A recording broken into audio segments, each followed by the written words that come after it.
ഇന്ന് അടുത്ത് വരുന്ന ടോപ്പിക്കാണ് റവന്യൂ ഇൻകത്തിനെ കുറിച്ചുള്ള ടോപ്പിക്ക് നോക്കാം. ഇൻകം ടാക്സിൽ നമ്മൾ ബേസിക് കൺസെപ്റ്റിൽ ഫസ്റ്റ് ചാപ്റ്റർ 1 ബേസിക് കൺസെപ്റ്റിൽ വരുന്ന ഒരു ടോപ്പിക്കാണ് റവന്യൂ ഇൻകം എന്ന് പറയുന്നത്. നോക്കിയാൽ റവന്യൂ ഇൻകത്തിന് മറ്റൊരു പേരിൽ അറിയപ്പെടുന്നുണ്ട്, റവന്യൂ റിസീപ്റ്റ് എന്നും അറിയപ്പെടുന്നുണ്ട്. ഈ റവന്യൂ ഇൻകം എന്ന് പറഞ്ഞാൽ എന്താണ്? An income in regular or usual and recurring in nature is known as revenue income. ഒരു ഇൻകം റെഗുലറായിട്ടും യൂഷ്വലായിട്ടും അല്ലെങ്കിൽ നമുക്ക് റിപ്പീറ്റായിട്ടും കിട്ടുന്ന ഇൻകത്തെയാണ് നമ്മൾ എന്തെന്ന് പറയുന്നത്?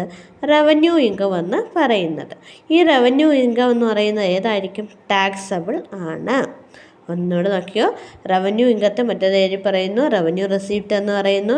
റവന്യൂ ഇൻകം എന്ന് പറയുന്നത് income regular or usual and recurring in nature.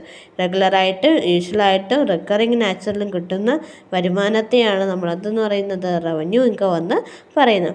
ഇനി ഉദാഹരണം പറയുകയാണെങ്കിൽ നമ്മൾ എന്ത് ചെയ്യുന്നു? ഗുഡ്സ് നമ്മൾ വിൽക്കുകയാണ്. നമ്മുടെ ബിസിനസ്സിൽ ഗുഡ്സ് നമ്മൾ വിൽക്കുകയാണെങ്കിൽ അത് റെഗുലറായിട്ട് നമ്മൾ ചെയ്യുന്ന കാര്യമല്ലേ. അപ്പോൾ അങ്ങനെ കിട്ടുന്ന പൈസ ഏതാണ്? റവന്യൂ ആണ്, റവന്യൂ ഇൻകമാണ്.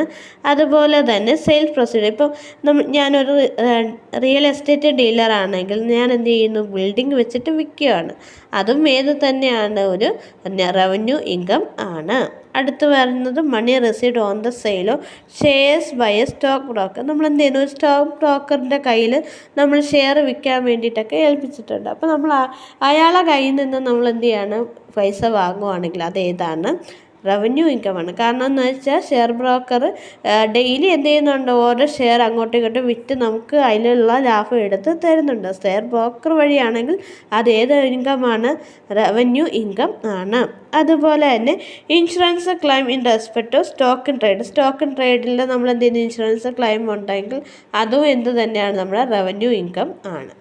അടുത്ത് വരുന്നതാണ് ക്യാപിറ്റൽ ഇൻകം. അപ്പോൾ റവന്യൂ ഇൻകം എന്ന് പറഞ്ഞാൽ റെഗുലറായിട്ട് കിട്ടുന്നത് റവന്യൂ ഇൻകം.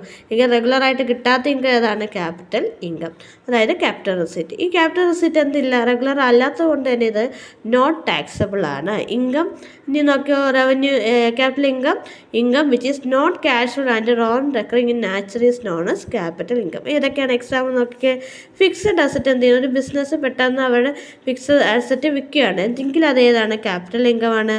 അതുപോലെ നാഷണലൈസേഷൻ്റെ ഭാഗമായിട്ട് അവർക്ക് കിട്ടുന്ന എമൗണ്ട് എന്ന് പറയുന്നത് ക്യാപിറ്റൽ ഇൻകമാണ്. അതുപോലെ തന്നെ ഷെയർ ഇഷ്യൂ ചെയ്യുന്ന വഴി അവർക്ക് കിട്ടുന്ന എമൗണ്ട് ക്യാപിറ്റൽ ഇൻകമാണ്. അതുപോലെ തന്നെ ഫിക്സഡ് അസറ്റ് എന്ത് ചെയ്യുന്നു? കിട്ടുന്ന ഇൻഷുറൻസ് ക്ലെയിമും ഏത് തന്നെയാണ്? ക്യാപിറ്റൽ ഇൻകമാണ്. ഇതെന്ത് ചെയ്യുന്നില്ല? നോൺ റെക്കറിങ് ആയതുകൊണ്ടാണ് ഇതിനെ ക്യാപിറ്റൽ ഇൻകം എന്ന് പറയുന്നത്.